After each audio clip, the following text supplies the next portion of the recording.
So good morning, sir. Myself, senior resident from NGM Orthopedic Department, sir. Recently, increased number of TKRs happening in the government hospital. So in short span of study, we did this population study in Warangal regarding the distal femoral valgus cutting angle, sir.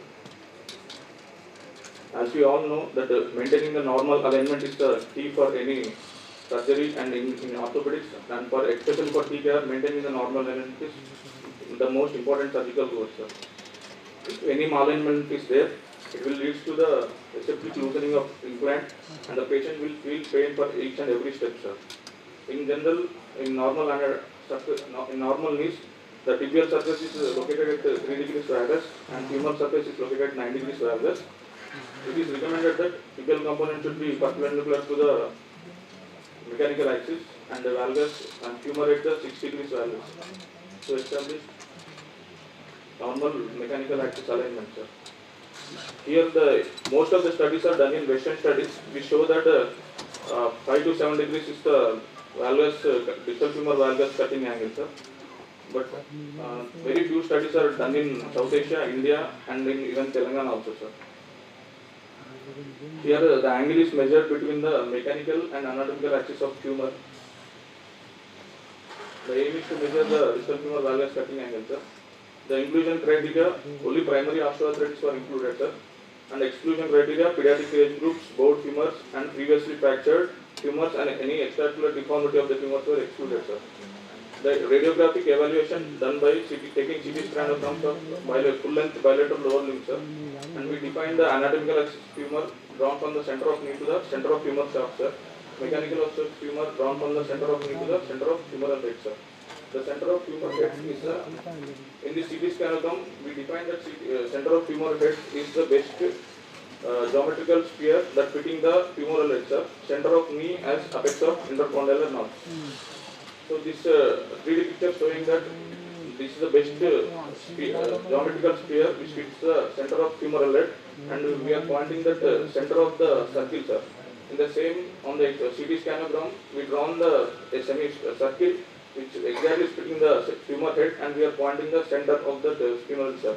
And this is a diagram showing the apex of intercondylar nerve, sir. Same, we have drawn the apex of intercondylar nerve on the CT scanogram image, sir.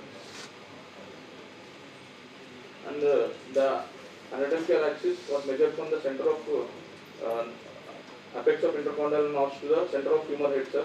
And the mechanical axis was drawn from the apex of intercondylar nerve to the center of the femoral shaft, sir. These angles are measured by using the software digital imaging and communications in medicine software, sir. This software is used by most of the radiologists, sir. And the angle was measured between both the right and left knee, sir. And the measurement was done by 2 orthopedic surgeons to avoid any inter-observational problems, sir. In results, we have taken 100 knees for study, sir, and the mean age was around 50 to 75 years, and majority of them, 88% were male, sir. And we found that there is no significant difference between the right and left knee, and there is no significant difference among the same age group, and there is no significant difference across the gender, sir. On discussion, taking proper CT scanogram is very important, sir. CT scanogram with rotational deviation of limbs, which mostly frequently includes external rotation, sir. So we should completely avoid that the external rotation of the CT scan. You have to take CT scanogram in such a way that LT doesn't appear and patella should be centralized over the knee, sir. So in our study, we have seen that 6.5 was the average distal femur valgus cutting angle, sir, which is similar to the study conducted in Western studies, sir. But in the northern part of India, they showed the very less distal femur valgus cutting angle when compared to the South India, sir, because of tall nature of North Indian people, sir.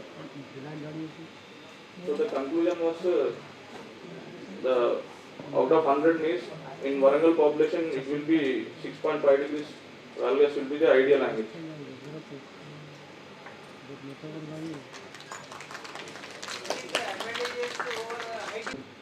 Senior colleagues and many friends.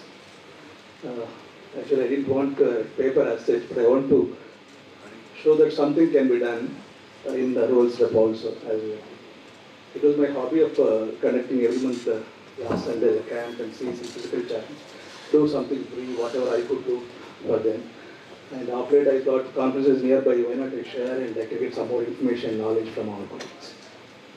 So one of the factors which we divided is in lower limbs we took spastic diplegia patients. Some of them, there were about 218 specifically, and we had been doing it. So initially it was very difficult for me, and in a single sitting, multi-levels, getting it done on the same day, and putting again plasters or using the limbs and the physiotherapy in a single day was much easier comparatively. So this is what I thought, let me share and then get some more information if I can do something like that. So this was a thing which I thought of sharing you. So cerebral palsy, as you know, is a movement disorder produced immature brain. And by definition is static and sclerotic, but manifestations are down, by no means static. So the incidence, as you know, is 2 to 3%, but in low birth weight babies it's much more. They say it's up to 70% more. And the risk factors are perinatal prematurity, birth asphyxia, injury, abnormalities in blood supply to the brain, and vascular complications. And maternal, again, infections like toxemias, severe toxemias, torch infections, drug and alcohol abuse. The classification, again, it's depending on the involvement of the body, from 1 limb to 4 limbs, and we call as a pentaplegic also when head and neck is all getting involved. Physiological classification, in the majority of cases, it's a spastic type of what we notice. In fact, we diagnose cerebral palsy with the spasticity, one of the main factors.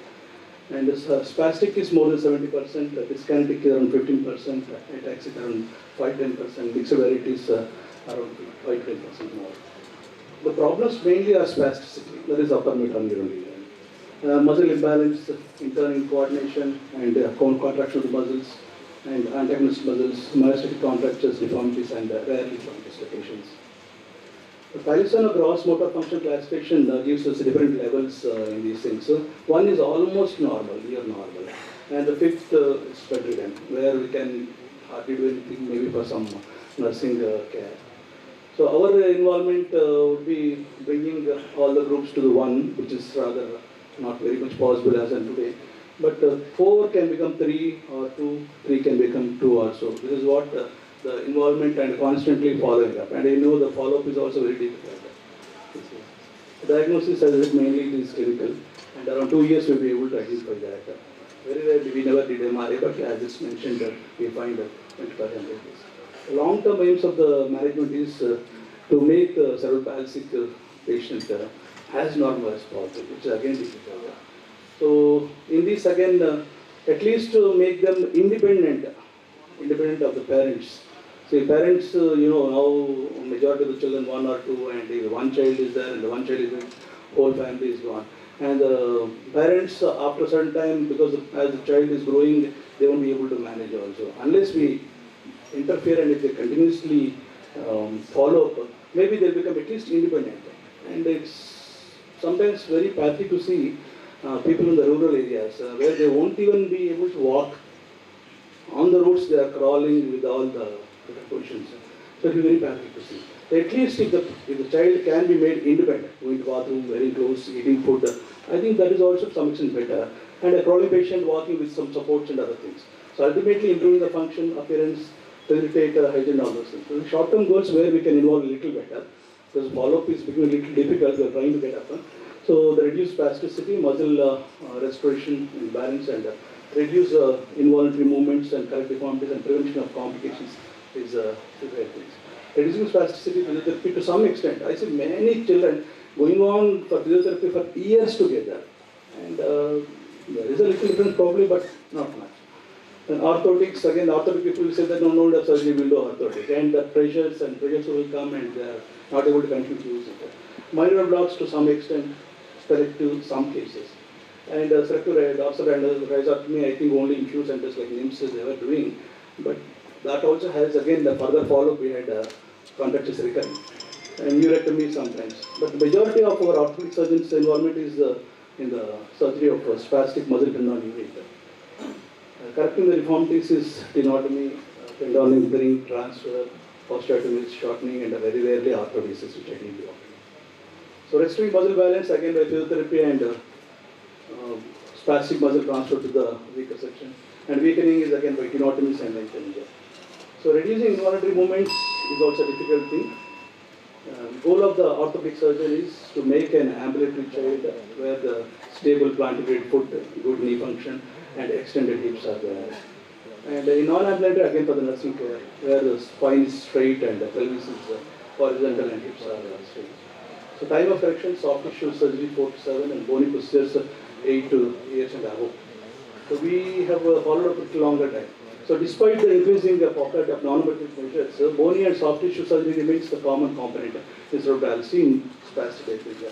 Since each joint is intimately linked to the other, surgical treatment of one joint may lead to worsening of the other adjacent joint. So only it is to address the same time. Thus the surgical care of the lower extremities, the cerebral palsy requires entire team evaluation and necessary surgical treatment should be done in the same coordination. The single event multi-level surgery was first propagated and initiated by Norlin et al. So in which two surgical teams will be operating at the same time, and that will help at different levels, right from hip, knee, and ankle. So in this we found reliable outcome, increasing specificity, and ultimately we could see that there is a parental satisfaction, and to some extent a person crawling could be able to walk with some supports, and some people we can't even identify. So this is what I want to share. Sometimes we interfere also later on to follow up, like minor tenotomies or anything had to be added in later stages. The paper is open for discussion.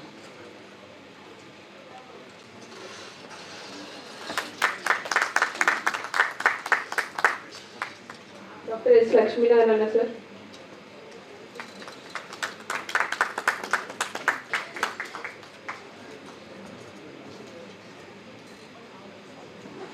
Dr. Kasha Srinivas.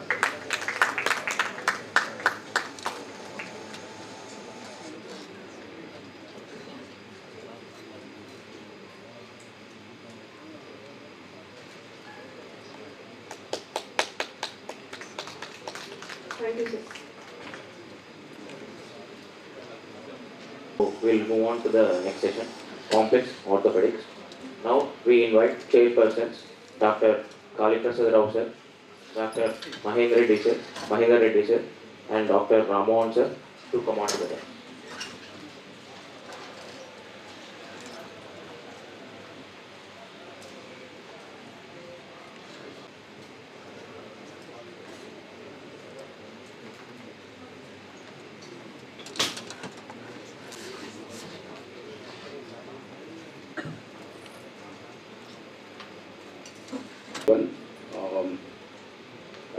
I would like to thank entire TOSACON team for inviting me as a faculty for this wonderful conference.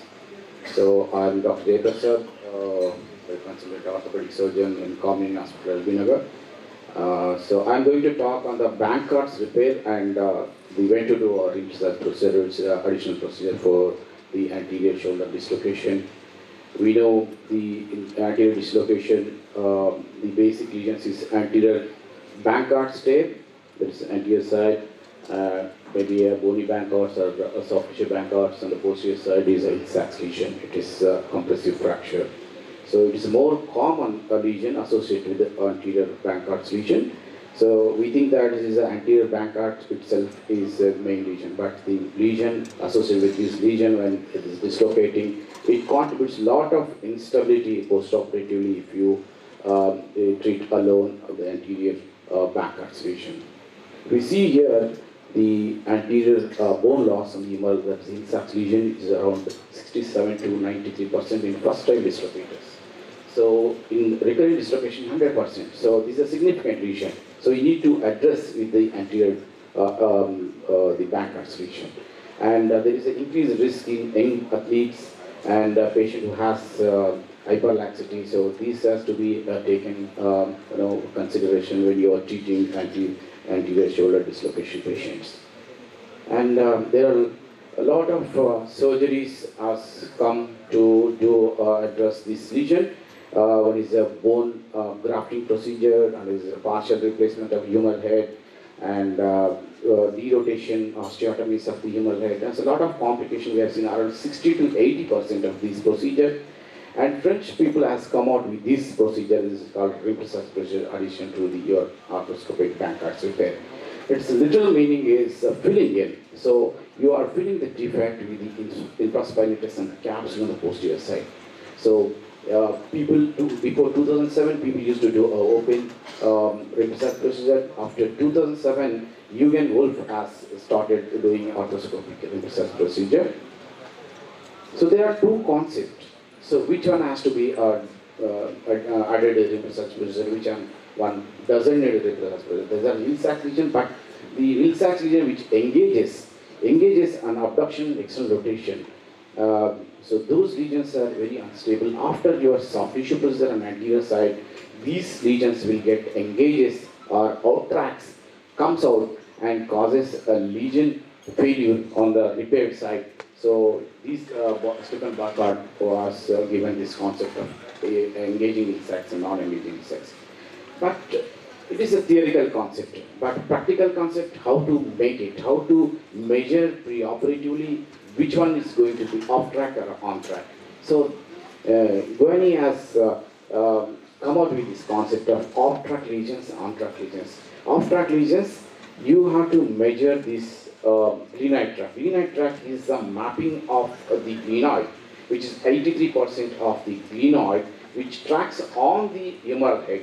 That is the tracking of the humeral head, of glenoid on the humeral head. So in that 83%, is a glenoid tract, and you have to calculate Hill-Sachs lesion. This is a Hill-Sachs lesion and Hill-Sachs interval.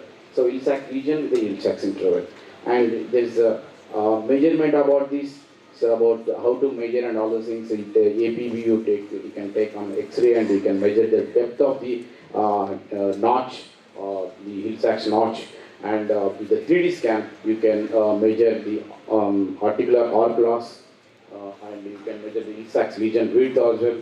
So then with this measurement you can know the Hill-Sachs interval, how much is the Hill-Sachs interval. You can measure on even MRI also. On the humeral side, you need to measure this one is a 83% is the glenoid tract. D is the diameter of the anterior posterior at the equator level, just below the equator level. D is the deficit, bony deficit, or mainly bony deficit is the bipolar.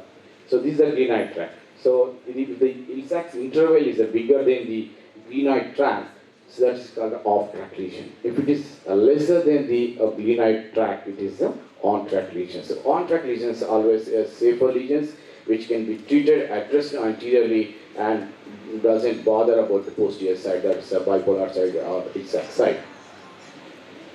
These are the recommendations for these Hill-Sachs lesions. You have to divide the glenoid fossa defect less than 25% and more than 25%, on track, off track, and less than 25% is a broad classification, but there are some of the areas, gray areas are there, that is a group 2 patients where there is subcritical, critical bone loss, but these are the things we need to be keep in mind when you are treating these anterior shoulder dislocations. On track lesions, less than 25%, you can safely do anterior Bankart soft tissue procedure. If less than 25% off track lesions, you need to add the reprocess procedure. And more than 25% on-track lesions, you need to lateral J procedure, you can do open or closed lateral J procedure. And more than 25% off-track lesion, you need to add the reprocess procedure in the lateral J, So these are the recommendations, and there are some areas you need to find out the patient is an athlete or young patient, high-level activity is there, and laxity is there. Depends on the patient. You have to tailor your surgery for those patients. And these are the flow chart of soft tissue Bankart lesion. You need to do arthroscopic Bankart repair and bony bone loss and the glenoid bone loss. Less than 25% you go for the arthroscopic Bankart repair, and less than 25% with the engaging Hill-Sachs or off-track lesions, and 20 to 40% of the circumference loss with the exact lesion, you need to add the research procedure, and off track more than 40% you need to the articular bone graft or rotational osteotomy. More than 25% you need to, or engaging in section. Sometimes you lateral J procedure is enough for these lesions. So the indication is a moderate wide bone loss or insect lesion with the engaging insects with the anterior bancards. So what Rimpressage does is the checkings against the anterior transmission, convert insects into a extraarticular structure, limiting the external rotation to some extent. So pre-operative evaluation, mid-range of apprehension, examination and anesthesia, you do a load and shift test, whether it engages or doesn't engage. But on track, off track concept, you can measure entire thing and you can plan pre-operatively what you are going to do. So the standard equipment I do in lateral decubitus position, I use 3 portals, the posterior portal, posterior portal for this heel sacks, this was Rimpressage, and the superior portal just lateral anterior to the biceps tendon, this anterior portal. So this portal is critical. You need to take little posterior so that you have to view this area completely, the insects, and you going to the anchors goes to here. So if you are traditional superior portal, you can't see this area.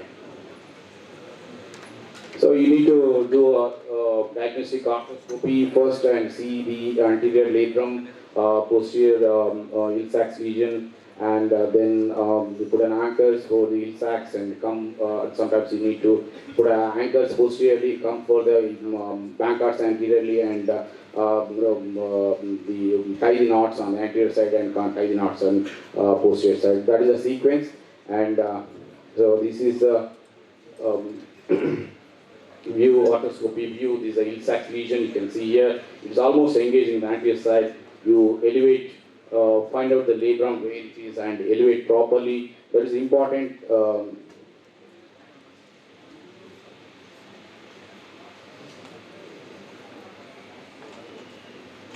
So you can see the base part. Sometimes you can see the base part and you can measure with a probe how much is the deficit, bony deficit, or how much is labrum, where is the labrum, and all those things. And then you need to elevate properly and with the knife, labral knife, and you can elevate and you can shift the entire labrocapsular complex to the north and west. So that's how you have to have this entire thing onto the face of the grenade, and the anchor placement and shifting the entire. So once you've done that one, and don't tie the knot there, and you come back and so debride the posterior part at the insects area, and so this is a posterior portal, this is additional posterior portal, this is lateral to that, and put an anchor there. So first you need to put an inferior anchor, and then because if you put an anterior anchor, superior anchor, you won't have the place or visuality towards the outside. So put an inferior anchor, then come for the superior anchor.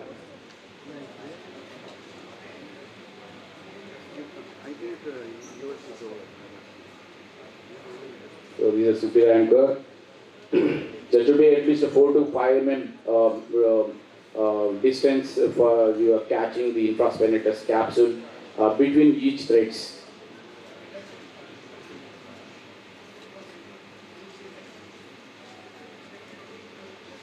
So the 2 anchors, so double-loaded anchors, you can use a triple-loaded anchor. This is bird beak.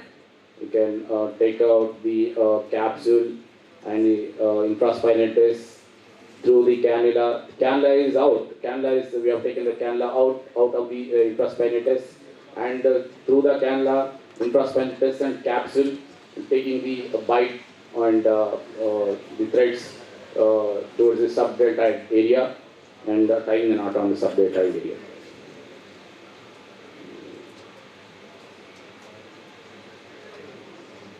You see here, you're completely filling the defect. So that's how. After this, you need to do the anterior bancards repair. So post-operative protocols is immobilization in neutral position. Hi, good morning, everybody. I thank you all for giving me this opportunity, especially Warangal. This is an interesting surgery, as we know. It's very new, very exciting, and it will draw you towards it. But be careful. That's why we have put the Indian scenario, because our shoulders are totally different from the Western. And majority of these implants are designed based on the Western population. So first, I'm going to do the bore part, which is like introduction, then a bit of interesting, and the more interesting at the end, where you have to be careful. So the anatomy, we all know, and the stabilizers, static and dynamic stabilizers. Obviously the difference, the total and the reverse. And the gentleman there, Paul Grummer, yeah, he's the one who is the master of this, of the reverse shoulder. The whole idea is to medialize and distalize the shoulder joint. So these are the few basics. When you distalize, the deltoid force is increased because it's dragged down, and as you medialize, the joint reaction force is decreased. And the indications, the main indication is cuff tear arthropathy. Please remember that. And it's mainly done for low demand individuals, not for high demand. So these are the two important things we're going to look into. The rest of the things, yes, obviously massive cuff tears, which you can't repair. You can go for that when it is symptomatic. And then inflammatory arthritis, the failed shoulder arthroplasties, absence of tuberosities after the fracture, absence of cuff, instability, and proximal humerus fractures. Again, recently we have seen a lot of increase post-fracture. Early days it was not done. The reason being, results are really, really good. Okay, so I think you should consider for 3 or 4 part fracture, or in osteopenic bone, where even if you reconstruct perfectly, the union is not there. So the indication mainly, as you see, rotator cuff arthroplasty, cuff tear arthropathy, again, the types of the grades and types, where you see the acromion humeral distance, a stabilization of the acromion, and then pseudo-paralysis, as we already know, active is not there, passive is there. That is important. If you don't have passive, then we have to think what is happening.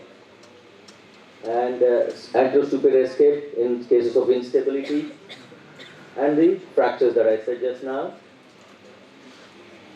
Osteopenic bone. Patient characteristics. Again, as a surgeon, we should know when not to operate, not when to operate, isn't it? I'm sure a lot of seniors agree with that. So, low function demand patient, the reason I'm saying this is I got an ex-DGP, and he was asking me for an ankle replacement. And you won't believe, he used to work out 7 hours a day. Work out 7 hours a day. I don't know when he found the time. Now he is expecting me to replace his ankles so that he can go back to tennis. I said, no, I'm not doing for you. The reason being, they're going to fail and you will be blamed for that. Okay? So, please be watchful. So, low function demand patient, sufficient glenoid bone stock. Please check your CT scan. Make sure there is sufficient glenoid stock. And then working deltoid and axillary, that is the vital thing. Contraindications, the first and foremost, active infection. Then the axillary nerve dysfunction and deltoid insufficiency or deficiency. Acromion and glenoid deficiencies to some extent. Operative planning, X-ray, CT scan, like I said. And approaches, we have 2 choices, deltopectoral or direct lateral. My choice is deltopectoral in slimmer individuals, direct lateral in little bit of chubby guys. Okay, and I'll skip on because we lack time. So humerus preparation. The most important thing, actually, if you do a reverse shoulder, then you feel this is much, much easier than a total shoulder. The reason being, you don't have the rotator cuff here. Visualization is perfect. You're directly on the glenoid. You can see the glenoid face.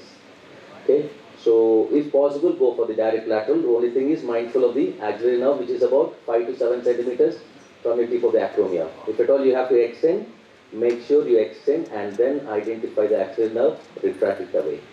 If you're not very confident, go for deltopectoral, equally good. So preparation, first the humerus so that we can chop off the head, and then we'll go on to the glenoid.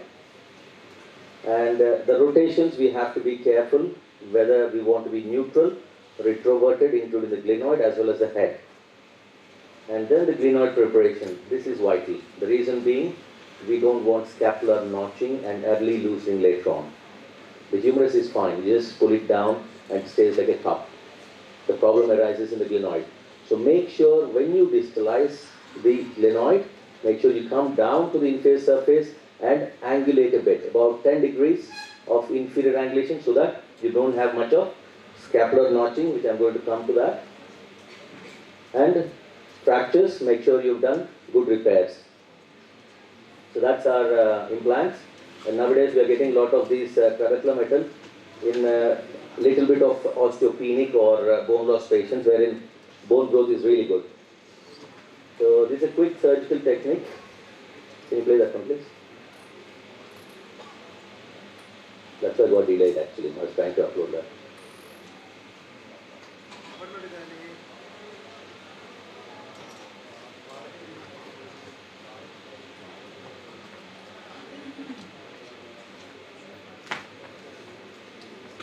Okay, it's okay. We'll ignore that otherwise. Alright, yeah. I just wanted to show you this animation because inferior movement of your humerus after you take off the humerus is much easier, and always protect the cut surface. They get a blade plate. Put that one before you pull it down or posterior. If at all it's a slim patient, go for a posterior movement of your humerus. If it is reasonably okay, then pull it down. You have a lot of space there because there is no rotator cuff, and you want to identify your the articular surface. Go as lateral as possible, that we all know, like we do for the total hip replacement. Lateralize that so that you avoid varus placement. And the rotation, this is vital. Please look at your forearm. Whenever you point out, you don't have to look at the numbers there. Each person is different. So see where it is pointing to. Always make sure one of your registrars or your assistants is watching that.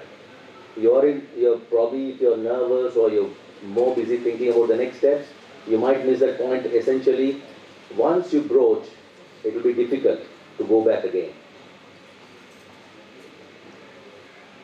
So once we make that cut, we make sure that we reach the inferior aspect of the glenoid.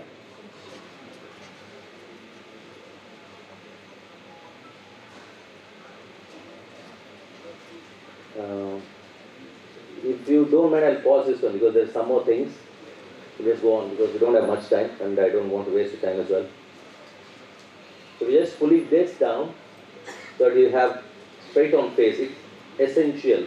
Please be mindful. Glenoid placement is essential. If you can't see it as face on, very difficult to place it because you struggle the posterior aspect. Luckily that was my first case. That was in 2010. And a few more cases. Different companies. Like I said, the trabecular metal, you can see that, the coating there, the trabecular metal. Deltopectoral approach. Right, rehabilitation in the sling, and then initially passive or active assisted, because you don't want to give some time for soft tissue healing. And the complications, like we discussed, scapular notching, classification is there. And that's what is in scapular notching. You want to be watchful, otherwise it will end up in breaking off. And dislocation, very rare. It's usually extension, internal rotation, so something like that. If at all your subscapulars is not repaired properly. Glenoid loosening, like I said, infection risk probably 1 to 2%. And if at all, sometimes you can have acromion fractures or the spine of the scapula. Fix it if it requires. Neuropraxia.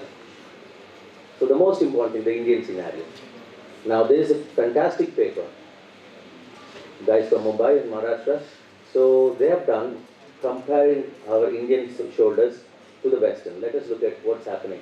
The humeral head dimensions. SI is the supero-inferior, and also the retroversion. We are looking at the retroversion.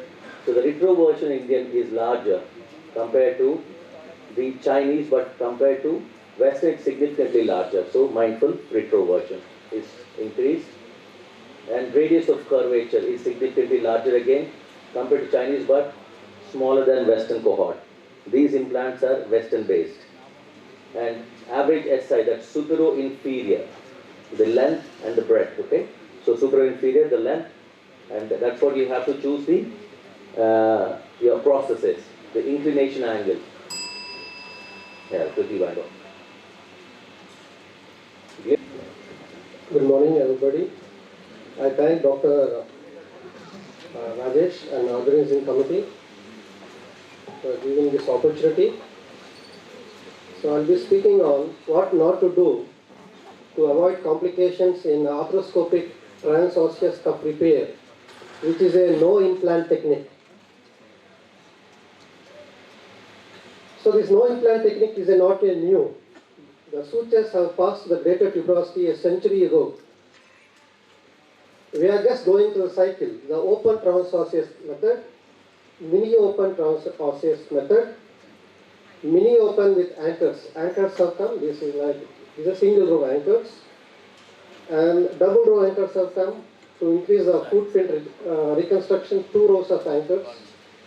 Now transosseous equivalent, where the sutures from the medial row anchors are going onto the lateral row anchors. So cuff is left alone. So this is transosseous equivalent. And now arthroscopic transosseous is coming, slowly coming back. So slowly this is a true transosseous technique, and is slowly picking up in recent years, and it's cheaper. And technique, if you use simple sutures, it is easy, and there is more biology. There is more bone marrow, and revision surgery is much easier if it is required.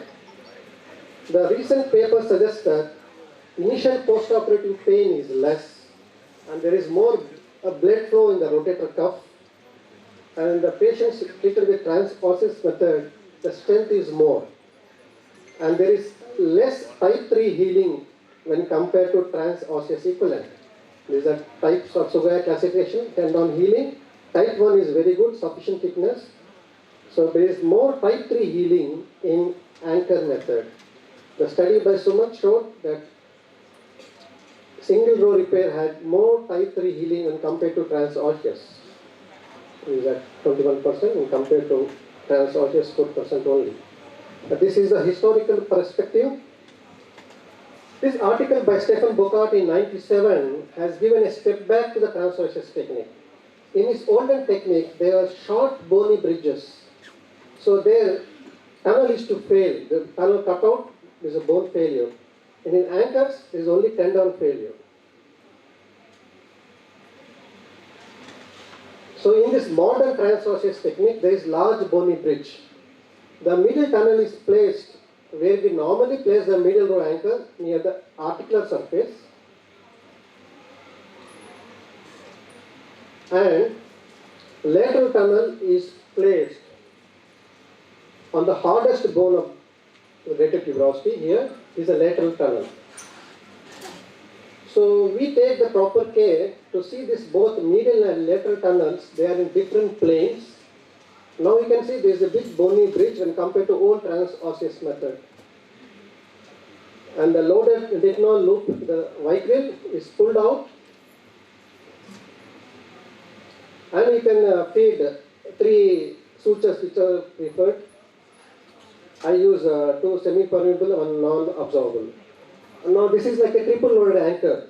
Now you can go for suture or bridges, simple sutures. So I learned this technique in 2009 by Sumant Krishnan, and this was a disposable tunnel. I made a reusable tunnel in 2013, but somehow I got a feedback from the company. I was told by someone, so we have taken back because they was about to file a case because of patency issues. But anyway, the company is launching this year end. The fixation strength in some studies have shown it is equal, but study by Antonio Romeo, the transosseous is more fixation strength 558 compared to transosseous is 388. Study by Sultamaran, Again, trans-osseous equivalent 578, trans-osseous is only 468. But what is important is there is type 2 failure in trans-osseous equivalent. There is a myotendinous junction. If there is any failure, it fails at myotendinous junction. Whereas in trans-osseous, it fails at type 1 at lateral portion of tendon.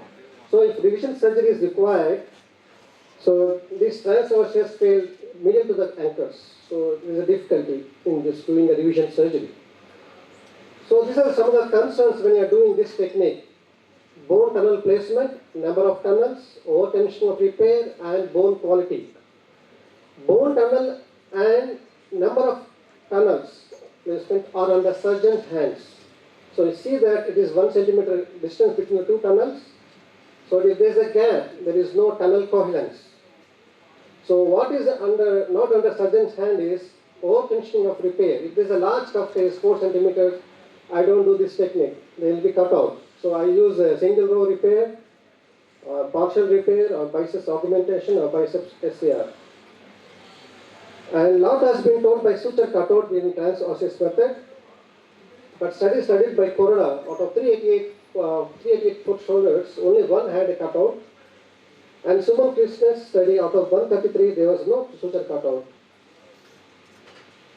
Warner had, out of 31 cases, 2 sutures cut out while tying the knot and tensioning the large cuff tear. So he uses this peak device into the lateral tunnel following the threads to avoid the suture cutout. There is a various cortical augmentation device available in the market, peak and suture washers. So out of 80 cases, I have no incidence of suture cutout. I'll show this a simple suture single tunnel. So we are placing the medial tunnel near the articular margin. And this tamp is being done, tamping to make the smooth tunnel. Now lateral tunnel is being made. And this vitral loop is being pulled out.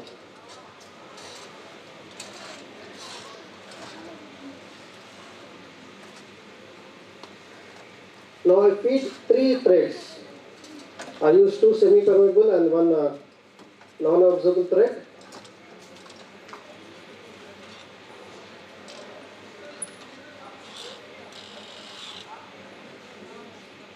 It's like a triple loaded anchor. So you take bites, whichever method you want, from the cuff, antegrade or retrograde. I'm just showing a simple sutures.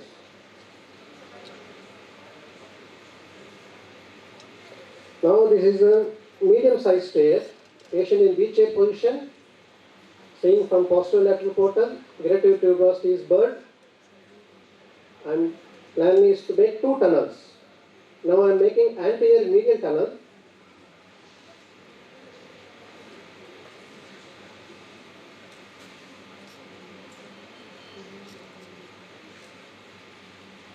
So this is inside view now, same thing. I am making a medial anterior tunnel. With slight abduction, I am making another posterior tunnel. See that there is no tunnel coherence in between.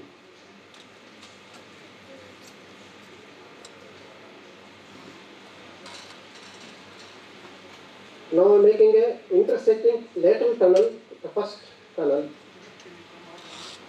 So my hand position is slight external rotation. So the medial tunnels and lateral tunnels are made in 2 different positions so that we get in 2 different planes. So it avoids the suture cutout from the bone.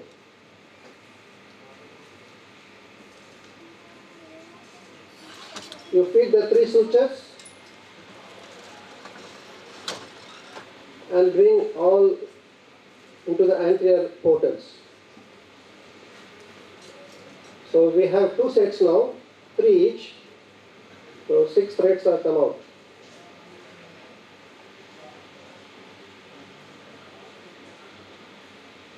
Similarly, you are making another lateral tunnel to the posterior portal. So we have 4 sets of sutures, 3 each. So we have 12 sutures.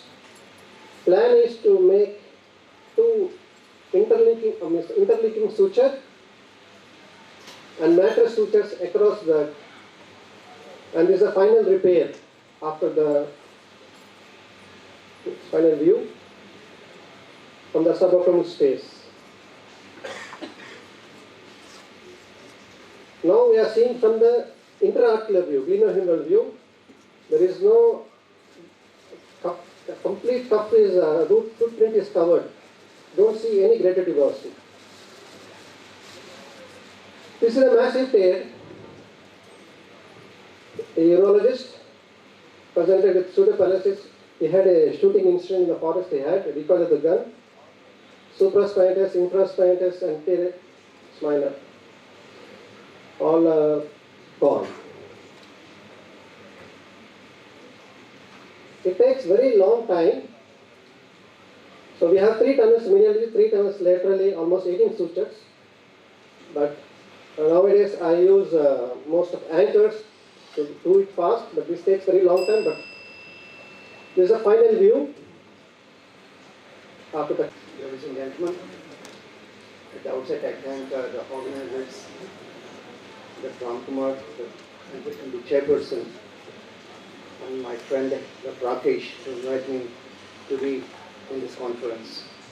I'm asked to speak on the PLC injuries, post-lateral corner injuries, which is one of the most complex structure in and around the knee joint. And I had the opportunity to operate in the last couple of decades, more than 20 cases of this. My presentation goes in this way, from the basics to the conclusion. Isolated PLC injuries are uncommon, around 2%.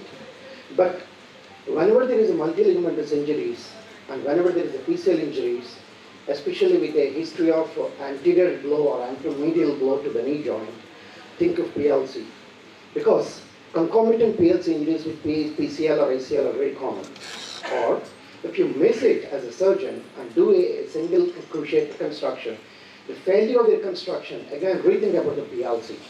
And the latest study is about MR imaging analysis of the tibial plateau fractures. There is a good incidence of PLC that is unnoticed. What is its at the end of the significance? Because as I mentioned, it's a very complex structure. It is in 3 layers, and once upon a time it is called as a dog side of the knee, earlier times, but no more it's a dog side because better understanding of the biomechanics of the knee joint, both cadaver as well as in vivo, and better understanding of the anatomical configuration of all the 3 layers and its relation clinically. Now it is no more a dog side of the knee. And the second thing is, the second layer is very inconsistent in this. This is a very beautiful picture. This is the superficial layer.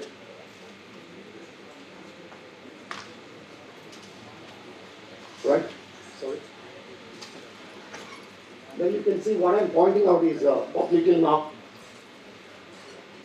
And that is the ITB. That's a biceps femoris. That's a left fibular head. And that anatomy one needs to remember very well. Posteriorly, the popliteus goes from above, from posterior aspect of the tibial surface, and ascends laterally and superiorly onto the lateral aspect of the lateral femoral condyle, and it gives an attachment to the fibular head. That's a popliteal fibular ligament. It's a dynamic stabilizer in the posterolateral complex. And this is a lateral aspect. The same picture from the lateral side you can see better understanding. And that picture shows, one need to carefully see that image because the relation of the popliteus tendon attachment superiorly to the lateral femoral condyle to the fibular collateral ligament, femoral attachment. There is a distance of 18.5 millimeters, which is very important to understand, to reconstruct while we do the anatomical reconstruction of the PLC injured patient. And to just refresh, as we know, the 3 layers, the ITB and biceps tendon being the dynamic stabilizers, and the static stabilizers being the 3rd layer, fibular collateral ligament and the popliteus tendon. Popliteofibular ligament, it is very, very important. It present in majority of the knees, and it works as a dynamic stabilizer in this layer. And fibulofibular ligament, coronary ligaments, that's the meniscofibular ligaments, they are very loose and they help the meniscus to mobilize lateral side. What is the functional anatomy? As I mentioned, the attachment of the fibular collateral ligament to the attachment of the popliteus tendon onto the femoral side, the distance one need to remember to reconstruct. And popliteofibular ligament and popliteus are important because they resist the posterior translation and the primary varus rotation and external rotation maximum at 30 degrees of flexion of the knee joint.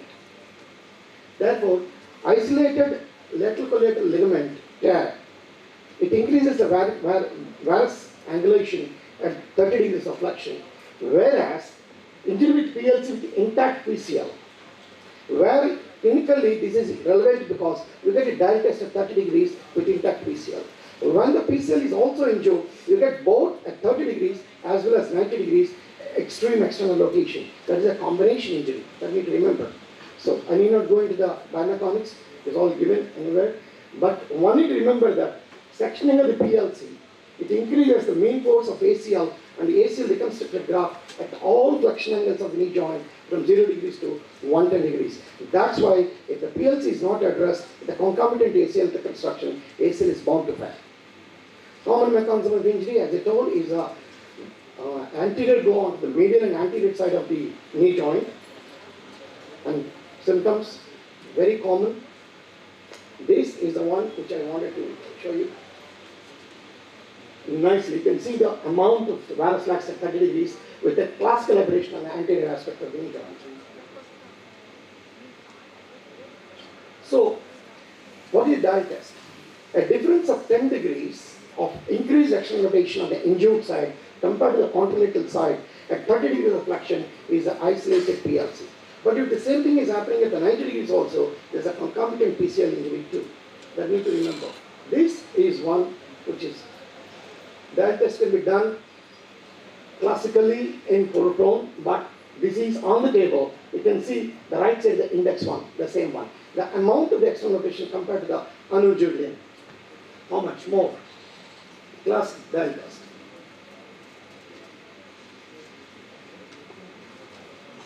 The external recurvating test is a gentle test where, while applying the posterior force on the knee joint, while taking a great toe and lifting it, there is a gentle varus and external rotation of the distal limb. Grading system may not be good, but the common one is Houston finally, grading to 1 to 3, depending upon the increased severity from 1 to 3. And the imaging, X-ray imaging, subtle signs should be understood. You can see the avulsion fraction of the lateral capsule on the femoral side very nicely. And there you can see the classical arcade sign where the fibular collateral ligament is avulsed from the fibular head, a classical arcade sign. MR imaging, one needs to read very carefully. In the first picture you can see LCL being pulled out from the fibular side. The second one, a complete retraction of the fibular collateral ligament. The third one is injury to the muscle belly of the popliteus tendon. So, non-operative treatment is only for grade 1 and occasionally grade 2 if there is no concomitant PLC. Grade 3, usually either you can go for acute repair or you can go for a classic reconstruction.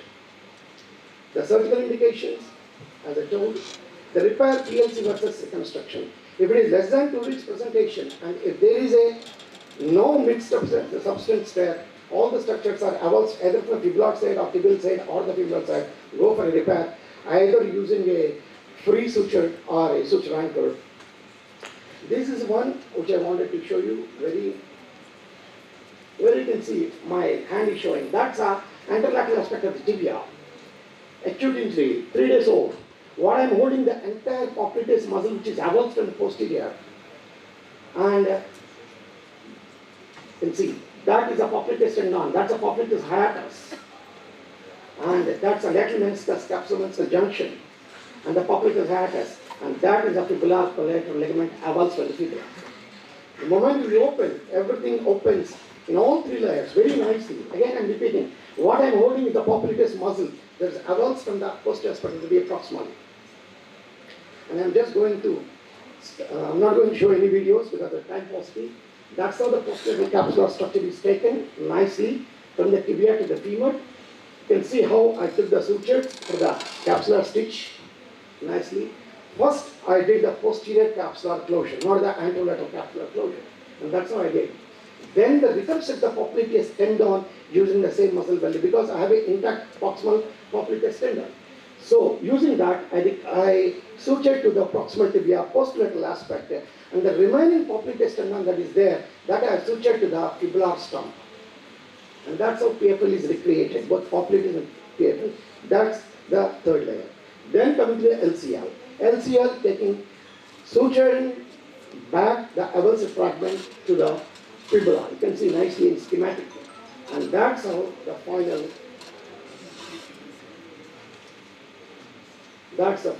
stabilization. That's it. 3 days old injury presented to me acute. Then coming to the reconstruction. Many different methods are there. Fibular based, endowment based, both tibia, fibular based, so many things. I need not go into. There are so many things that based on the anatomical reconstruction. But the one which is commonly done is the laparoscopic anatomical reconstruction, which I am going to show.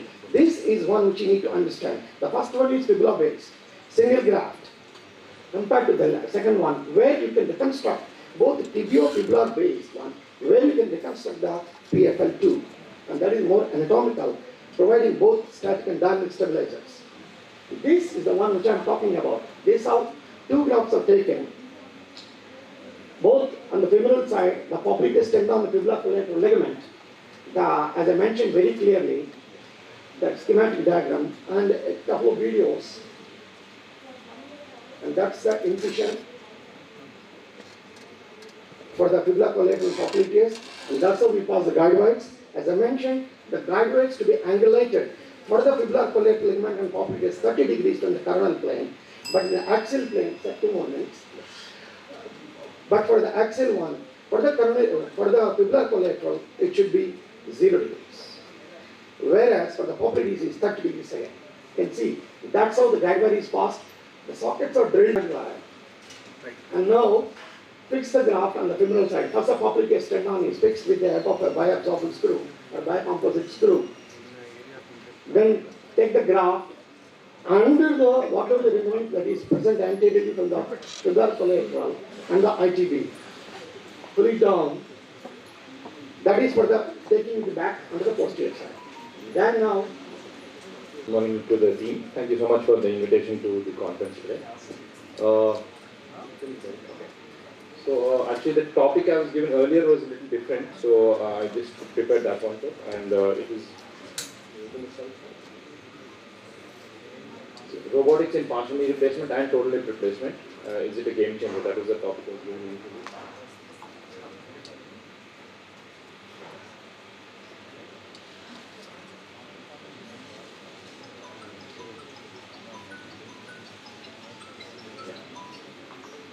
So first of all, we need to know what the definition is. Robotics is an interdisciplinary field, it integrates computer science and engineering, and it involves the design and construction and operation of robots. It is to design machines that can help and assist humans.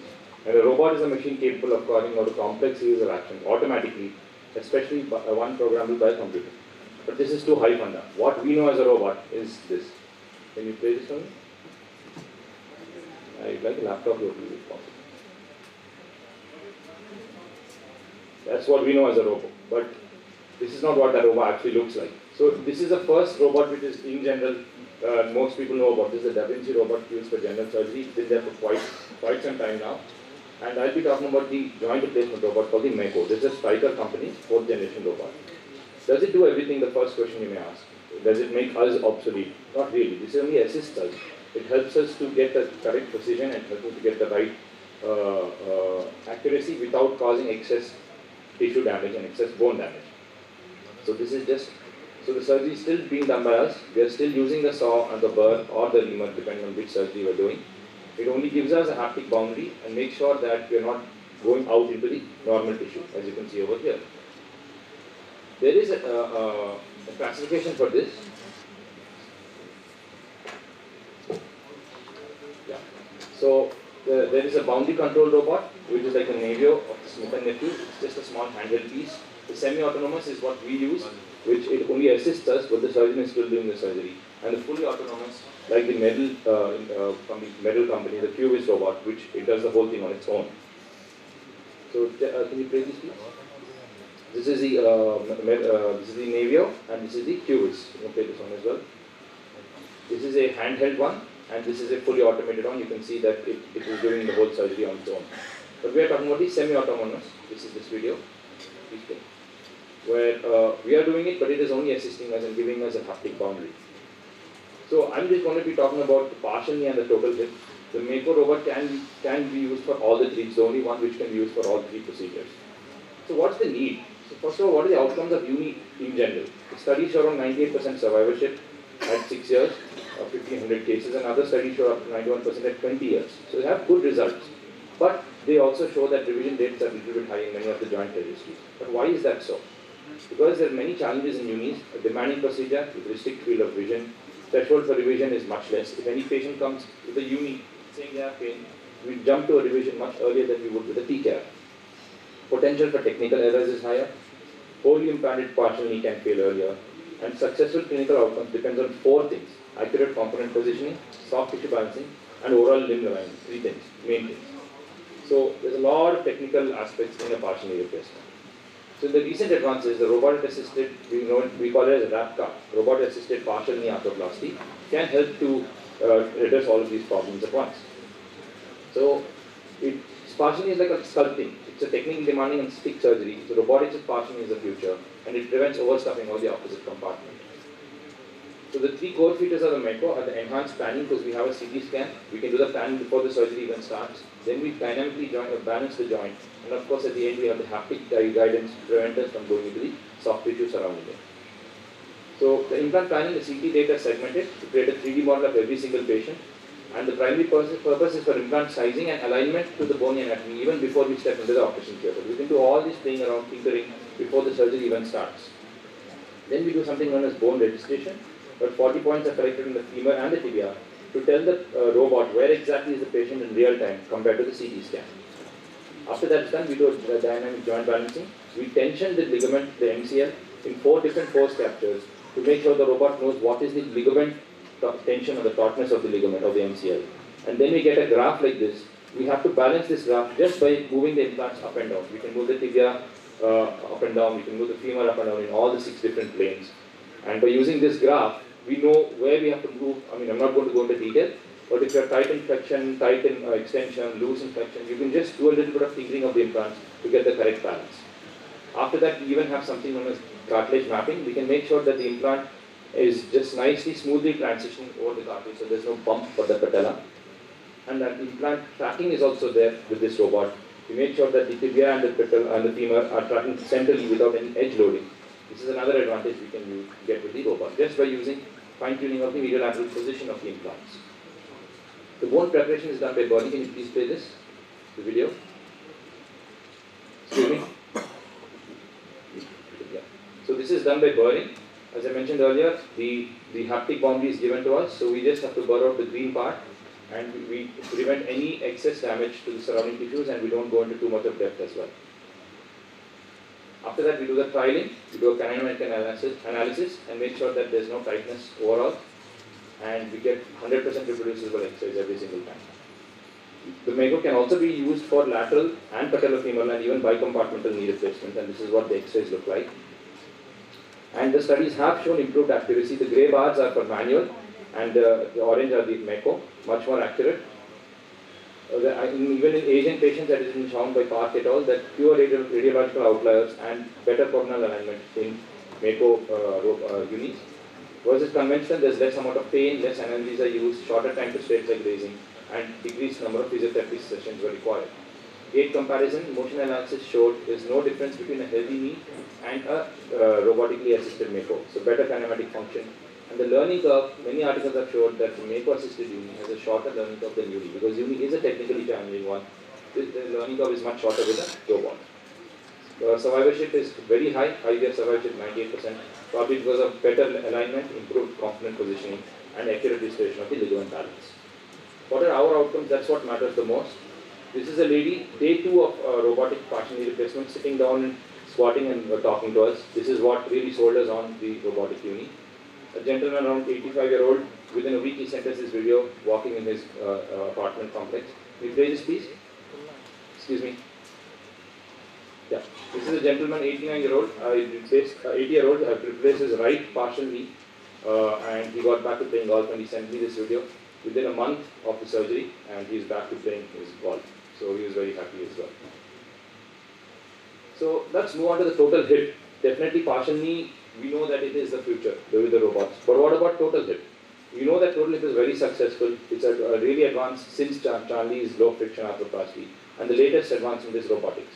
But why do we need it? Because total hip is already a forgotten joint, has uniformly good results.